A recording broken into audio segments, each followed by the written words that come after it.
it's hot today. It is July, you know, Elliot, and we are in the East Bay.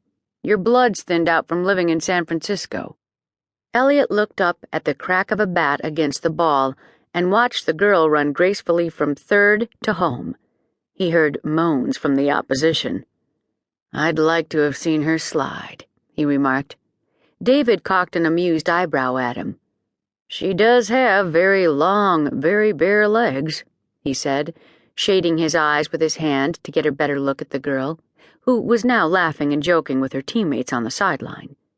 You want to dab iodine on any scratches she'd get? Elliot laughed. I can't see her well enough from here. She's probably someone's teenage daughter. He looked up as a shadow fell over his shoulder. What a couple of lazy slugs, Dr. Margaret Smith said, grinning down at the two men. Who ever heard of mixing gynecology residents with radiology residents at the annual picnic? Elliot said. I don't see you out there competing, Maggie.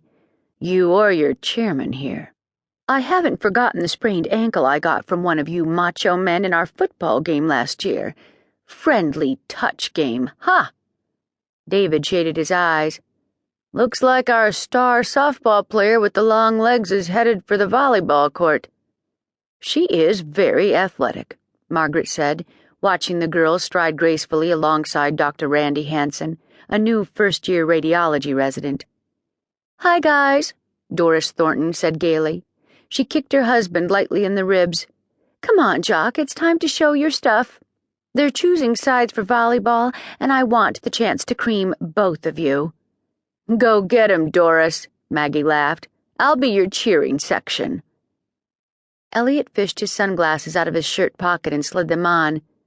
I don't suppose you'll take maybe for an answer, Doris? He asked, grinning up into her pixie face. No chance, you bum. Come on, both of you, or I'll burn your hamburgers.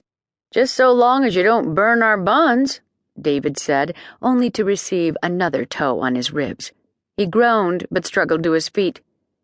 Oh, I'm too old for this. Elliot joined him, and together they headed toward the court. Obligingly, Elliot and David took the opposite side of the court. Elliot, his 6'3" height, a definite asset, started at the net. David, 5'8" in his shoes, beside him. Elliot looked over the opposition, including Doris, who was making a face at them through the net, and said aloud to David, No humiliation for us today, my man. Just a bunch of women. Don't let Doris hear you say that. She might be small, but she's mean. David laughed and practiced setting the volleyball to Elliot. George's eyes narrowed.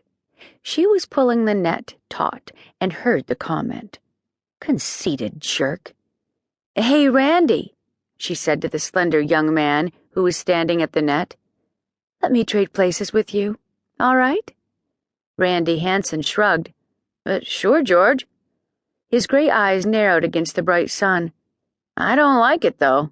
You won't come up to serve until almost last. There were 9 players on each team, and 7 of the players on George's team were women. Let the weaker sex begin, David called out. With my wife serving, it'll be a piece of cake. Doris stuck out her tongue at her husband and caught the volleyball from George. Lay it on him, Doris, George said.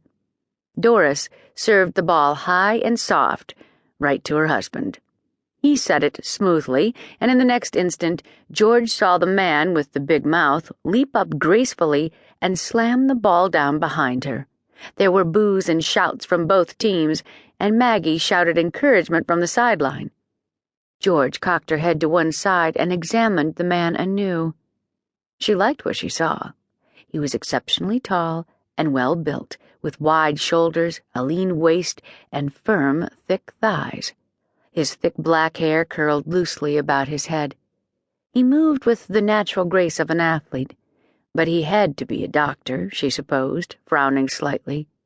She and Randy had arrived late, and she hadn't met him. She wished she could see his eyes, but his sunglasses were darkly tinted. The other team served, and a woman in the middle